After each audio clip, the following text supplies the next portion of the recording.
hirya no hino mu isi, itariki ya 25 Ukuboza buri mwaka ni umunsi abakristo bizihiza ivuka rya Yezu wabitangiye ku musaraba akemera kubabera incungu. Muri zone y'Umutara naho iyi nkuru nziza y'umukiro yarahatashye. Abakristo bavuga ko Noheli y'uyu mwaka hari ibice bimwe na bimwe by'iyi zone babashije kubona amafunguro mu byo biyejereje ugereranyije n'umwaka wabanje, kandi bakanishimira ko umubare w'abahabwa amasakaramentu n'abagarukiramana wiyongereye. Noheli twayishimiye cyane, igihe cyashize twari turi mu nzara ariko ibi bintu bireze turi kurya nta kibazo, kandi abagarukiramana twabaye benshi. Twawishimiye cyane, Yezu yatuvukiye byatumye nishima, ndavuga nti uyu munsi mukuru ngomba kuwuherekeza mpaka. Mirimo imbaraga kuko habaye n'umwaka w'impuhwe z'imbabazi, kuko twungutse abagarukiramana benshi cyane. Izo ni Mutara cyane twabonye abagarukiramana benshi.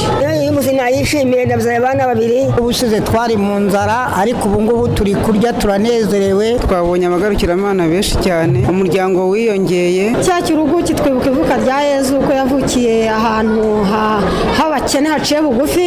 Padiri Jean Claude Mwizera, umusaseridoti wa Diocese ya Byumba ukorera ubutumwa muri Paruwasi ya Mimuri, yibukije buri wese ko Yezu wavutse ari urumuri kandi ko afite uruhare rukomeye mu kunagura umubano wa muntu n'Imana wari warazanwemo agatotsi n'icyaha. Yezu Kristo duhimbariza ibirori by'ivuka rye, n'umwana w'Imana wigize umuntu.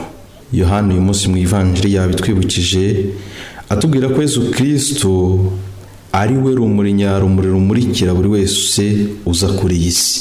Mu yandi magambo, Yezu Kristo ni urumuri. Abamwemera n'abamwizera ntago tugendera mu mwijima. Yaje rero ari urumuri kugira ngo amurikire muntu wari waraguye mu cyaha ku bwa muntu wo mu ntangiriro, agatana akajya kure Imana nyuma yo gutuma abahanuzi n'abandi bantu batandukanye kubw'indunduro yohereje umwana wawe w'ikinege kugira ngo azamurikire uwo muntu wari waguye mu mwijima w'icyaha, bityo agaruke mu rumuri.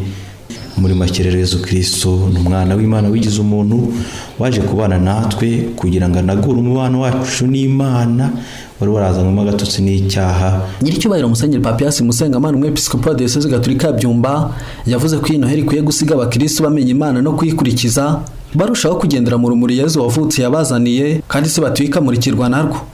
Na mbere ni Noheli ibaye mu mwaka wa Yubile, Yezu Kristo waje atugana, uzatugana ahora natwe, akaza gutura natwe, kubana natwe, cyane cyane aje nk'umwami w'amahoro w'ibyishimo, aje ari urumuri mu isi yacu y'iki gihe kugira ngo atwiyereke, atubere urumuri, atubere inzira kuri n'ubugingo, kandi atwigishe kumenya neza Imana kuko kandi no kuyikurikiza.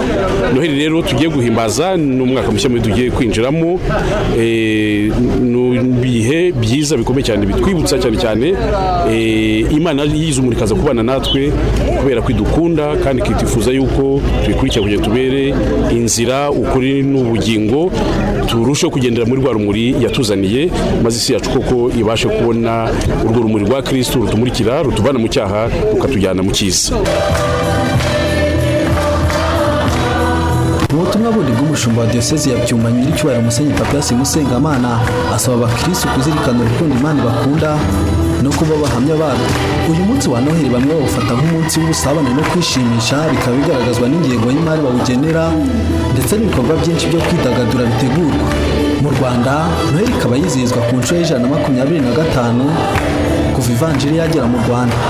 Pascal Habineza, Radio Maria Rwanda, Diocese ya Byumba muri zone y'Umutara.